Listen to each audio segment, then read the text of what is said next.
very hard to read. This design is a little bit too shitty. This looks completely fake. Testing can roosting our startup presentation. Oh my God. It's better than nothing though. That was my favorite comment of your video. How's it going? I'm Justin Kahn from Justin.tv.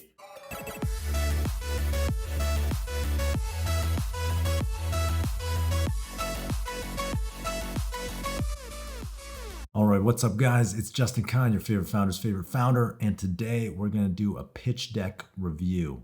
My producer, Jen, has gone out and solicited pitch decks from various startups from around the internet, and she selected a couple of them for me to check out. So you're gonna get my initial reaction, and I'll tell you what I think, and hopefully it can be useful to both the startups and also to all of you who may be thinking about how to pitch your startup. And if not, well, you get what you paid for. So we're starting off with Plugged, Reddit built for commerce, connecting people through the products they love. Still don't know what it does, but you probably want to start with the problem statement because I don't know what connecting people through the products they love really means. Team, great. Okay, they know each other. That's great. I mean, it's kind of like, I don't know if that adds anything because we already know that they know each other. So they were Hack Reactor classmates. Does that make me more likely to want to fund them? Honestly, I'm not sure that adds anything. What's the problem? Here's the problem. Finally, slide 4. It's getting harder to find content you can trust, especially when it comes to products. Amazon has a fake review problem, according to CNBC, but it still exists if you know where to look. It's Reddit for products. You tag products, you tag brands, you join one for sneakers, you join one for wine. I guess I'm getting that. It seems like it's splitting the affiliate revenue that they might get by referring you out back to the users. So they take 10% commission off the affiliate revenue and share back 5%. Okay, so some of my questions at this moment are like, why is that 5% a big enough incentive for the users to participate in this community? I think it's hard when you're doing something for like both social clout and for cash. Like I think either people want to do something for clout or they want to do it for cash. Like I know, you can become a social media star and stuff like that, what I'm trying to do, but like eventually like it flips over. It's like usually people do it for fame first and then they do it like to make money once they've built up their audience. So I kind of think, if you're the onboard for this, if you're a user and you start making posts, you're probably going to be paid almost nothing at first, right? They're going to get paid incredibly little because you're probably only generating a couple sales or whatever. And so I wonder if that's like gonna actually be compelling enough for you to continue. I think the social loop has to be, that you like participating in the community first and then you get paid second. Maybe that's what they're gonna say they do. The other thing is just like, is there a network effect enough that it can bring people off of Reddit where there's already community? The cool thing about Reddit is like, it's not just, if I'm a sneakerhead, it's not just my sneaker community. It's also my community of, my art trees community or my psychedelics community or my, my funny memes community or, whatever thing I'm into. There's like this network effect across the different networks, right? Which makes Reddit very hard to leave. Market size, it's a lot. Yeah, we get it. Monthly active users, 2,400. This chart makes me think like, okay, what happened in February where they dipped? So these are pretty small numbers and not, it's better than nothing though. User posting engagement, non-cumulative. That's good. Cumulative graphs are totally fake. So engagement is going up, which is really good. Blue is post, and I don't really know what a post engagement is, but I assume it's like looking at it or something like that. Market map. I have no idea what this is. Okay, so wait, there's product discovery. It's sitting between community, product discovery, and content monetization. I'm not sure if that's compelling. Like, I guess this would only be a compelling slide if I was specifically had been looking for something that was sitting between community, product discovery, and content monetization, which personally I haven't been looking for, but maybe somebody is. So to me, I don't know what this says. Why we're raising, they need money. Yeah, we get it. Sneakers are to plug what books is to Amazon. They're going to go do more things. Kind of got that already. My feedback is I think there's limited engagement, but at least it's going up, which is good. I think the questions that I have in my mind are like, how are you going to pull people off Reddit? I think that's super, super hard. So having a more compelling story about how you're seeding the communities and why it's like there's some killer product features in there that get people off of Reddit, I think that's the most important thing. Because right now, I don't believe that people are going to get off Reddit and go onto Plugged. They might. I mean, I'm not trying to be negative. They might, but I just, given this information in this deck, I don't believe it yet. All right, hope that helps. Deck roast, here we go. The slide doesn't do a great job actually showing what the shopping experience will look like. It'll probably look more like Pinterest than Instagram. Yeah, I just want to say thank you. Super helpful. We've had a few investors look at the deck. But obviously, they don't tell you what they're thinking when they're looking at it. They don't address all their concerns, or sometimes they just ghost you. And definitely will add more about user acquisition, especially why users would use Plugged instead of Reddit. Thanks for your time. Soundstorming, an audio-focused platform for exclusive artist fan engagement. I hope this isn't another Clubhouse knockoff. I feel like there's been a lot of those. Being an artist today sucks. The aesthetic of this deck is wild. They red on black underlined text. I don't know how I feel about it. I mean, this is a statement though. Fans want more every day. If you don't feed them, they forget about you and you don't make money. True. It's how I feel about being a YouTuber. But making a complete song takes time. That's how I'm reading this voice in my head. So artists try to fill the gap with merch drops and random social media promo. I assume these are merch. I'm not really sure what this icon of a pin is. I guess I don't know if the icons are really doing it for me here. But most artists hate doing that. See, he's screaming. They want to focus on what they love, making music. Song is the tip of the iceberg, and the creative process is most of the iceberg. Soundstorming.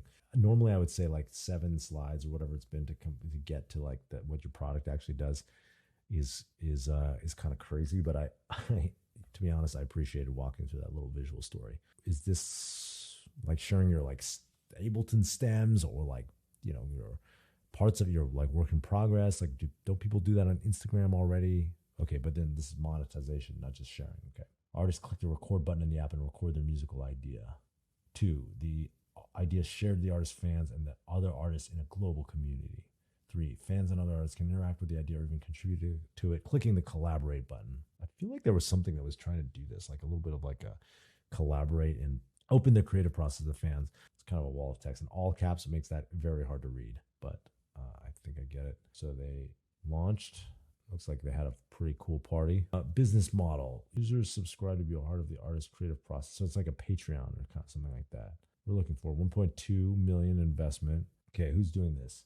Looks like we have a team and some great advisors. Oh, here, this is what we wanted the whole time. There's 5,000 users, 850 users engaging every month, 12 minutes average time spent. Is that per day, per month? Success story. So Boone dropped a musical idea on Soundstorming. Someone liked it. Collaboration started. They kept brainstorming. They launched Feelings on the Floor, and then he has 200,000 streams. That's cool. All right. That's interesting. Like, you should put this up front. Like, it's a collaborative community. I'm sure you can monetize it. I mean, look at Splice. I feel like this is an important part of the story. Market. The TLDR, I don't know if people are going to subscribe. I mean, they subscribe on Patreon and stuff like that. So, and Substack. And so I do think there's something here. It's just, maybe you got to dig into the product. I mean, I feel like I keep saying that, but like, I'm not sure why they would subscribe yet. Like, maybe they will. I think you got to go deeper on the product. It's a creative process. So people get to see the creative process. I mean, I think that is kind of cool. So I feel like you have to figure out a way to monetize not music, which maybe this is, maybe this is that. We help artists create authentic connections with their audience while growing a fan base and making money during the creative process. That's interesting. Thank you. Okay. Well, I mean, this is one where I would check it out. I don't know. I kind of am allergic to music. I think it's a bad industry in general, but obviously you can't help that because it's the company you're building. So I'm intrigued. I'm intrigued. All right. Justin Can roasting our startup presentation. Oh my God. I really appreciate the honest opinion, and obviously coming from you, one of the best. That's an honor. Really like that you enjoy the visual journey that we took you through the presentation and the visual statement that you mentioned. I'm a designer myself, so I love that. Thank you so much. Really appreciate it. You're intrigued. Happy to talk. Happy to jump on a call and take you through and give you more insights about this. Thank you so much for the opportunity. And next up, we got Soundmind, Brian and Travis. All right, co-founders, great. 112 million people have trouble managing their symptoms. I'm kind of wondering where that last number comes from.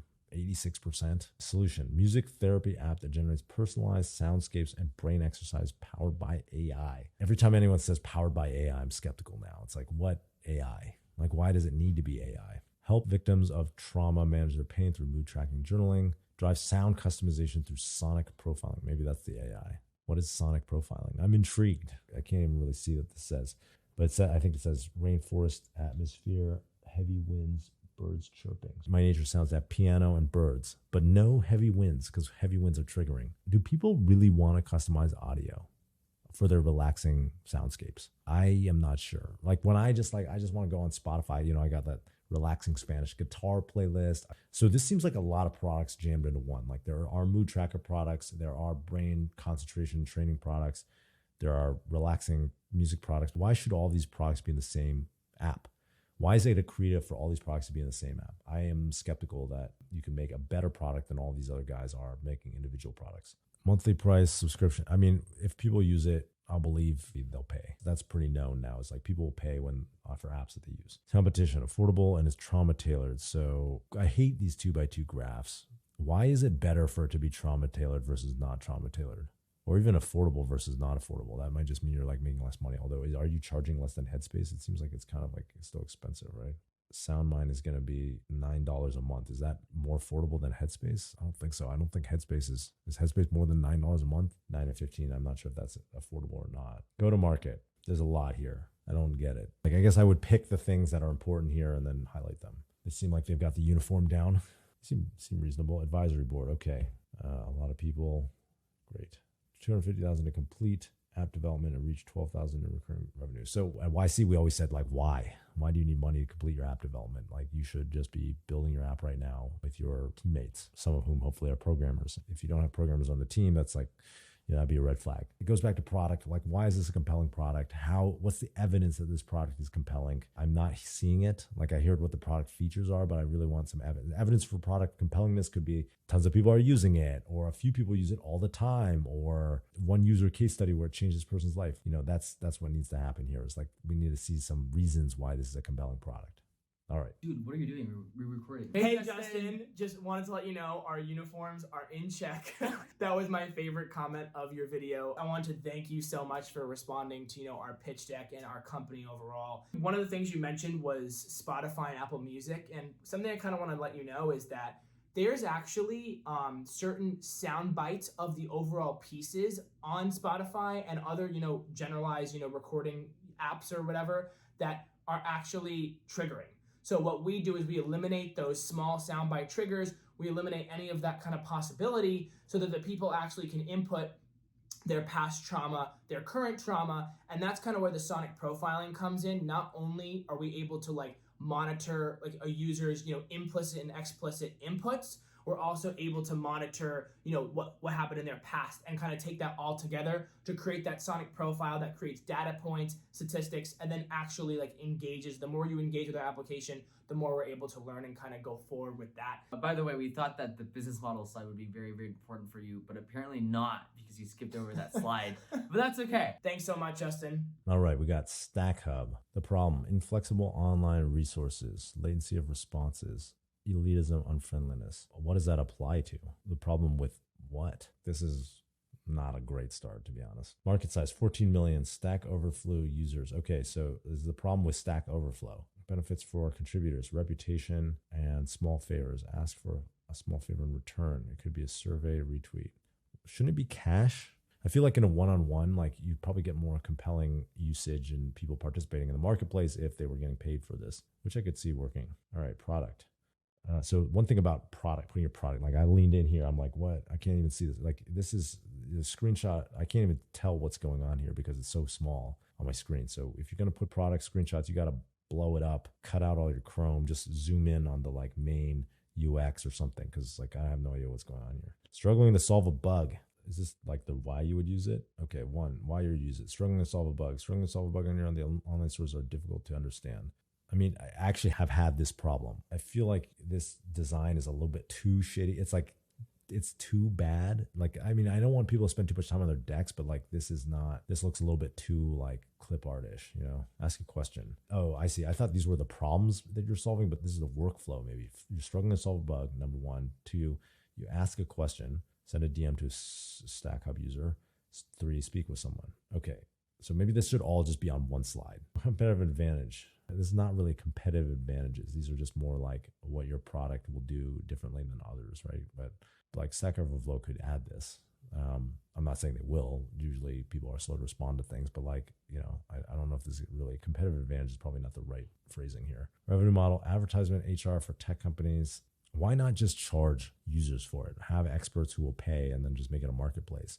I mean, there's a lot of guys who are doing that type of thing right now, like a company called Office Hours. Seems like for expert advice, like people should be willing to pay it forward. All developers were once news, someone famous. From a business perspective, I mean, I get that sentiment. I love that. But from a business perspective, I don't know if that really belongs in your deck. So this is something that actually I could see myself using. But I think that I am skeptical as an investor. I'm skeptical that when I log on, I'm going to want to press a button and be like, I want to talk to someone who can help me debug this, a Rails expert. And I'm willing to pay $50 or $100 or whatever, because it's probably going to take an hour, 2 hours of my own time, right, to figure it out. I feel like they need to get paid, because like if it's volunteer, it's going to take a long time for them to like actually, get back to me. And so that's my main feedback. That, and this deck is graphically, it's not compelling. People use that as a signal for like competence, And I know that's kind of shitty, but okay, that's my thoughts. Thank you. Hi, Justin. My name's Tao, and I'm really honored to be part of this pitch deck review video, despite my atrocious pitch deck. About the comments you gave me,